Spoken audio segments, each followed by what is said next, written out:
If a situation comes of a double-fronted war between Pakistan and China, what is India's current position to defend herself and potentially gaining any land occupied by the two nations? Well, I do not foresee a hot war between India and China. Pakistan is not a threat for us. We are overwhelmingly more powerful than China, than Pakistan. China is definitely a threat. Overall, if you look at its military capabilities, as of today, they are superior to ours. They have more, it's all about numbers. They have more aircraft, fighter aircraft. They have more tanks. They have more missiles. They have a much, much larger navy. Their navy is now even larger than the US Navy. So if you look at the numbers, China is much more powerful than us. The good thing is that China is occupied on the eastern and other regions because of various other threats. And India doesn't really pose a territorial threat to China because India has never attempted to retake or free Tibet. So China doesn't see India as a threat. China uses Pakistan as a proxy to keep India destabilized, and it's worked very successfully thus far. Can India in the future gain any land occupied by the two nations?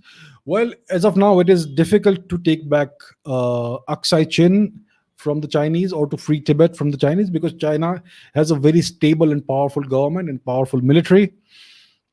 In the future, it could be possible if the Chinese Communist Party goes out of power. Now, how would that happen?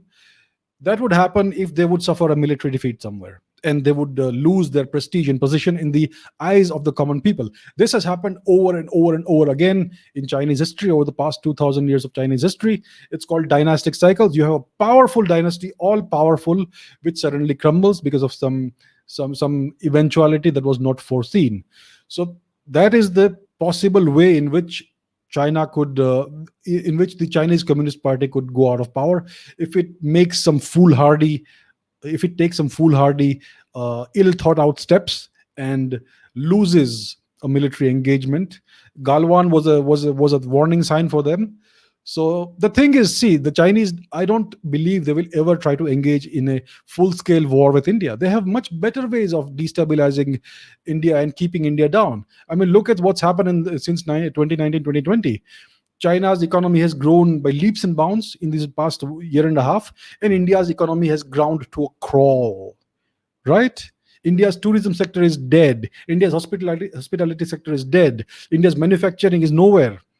India's trade is nowhere. India's people are hidden in their houses. The whole country has gone to ground to a stop. India's space program is frozen. Chandrayaan was supposed to be launched last year. Gaganyaan, the human spaceflight program, was supposed to happen this time next year and next year as well. Well, nothing is happening. So China has achieved all of this without ever resorting to war. I mean, this is a better outcome than going to war. So China, I do not think will ever want to risk a war with India, a nuclear powered nation. That's always a risk. So China has lots of other means of keeping India down, and these are more powerful means. So that is the Chinese game plan. Use all these use war by other means, lawfare and other things, right? So, and biological warfare, cyber warfare, other forms of warfare. There are many other forms of warfare that don't cross the threshold of kinetic warfare. And those are more advantageous. And China has, the Chinese are patient. This is a 100-year marathon for them. So that is the thing. I don't see any eventuality of a double-fronted war with China and Pakistan. If it does happen, we always have the last option, which is nuclear weapons. We can tell them back off or else. So I think India in as far as hot war goes is pretty much safe.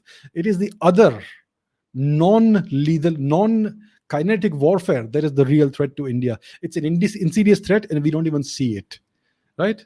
So that is the real problem. That is the real threat to India.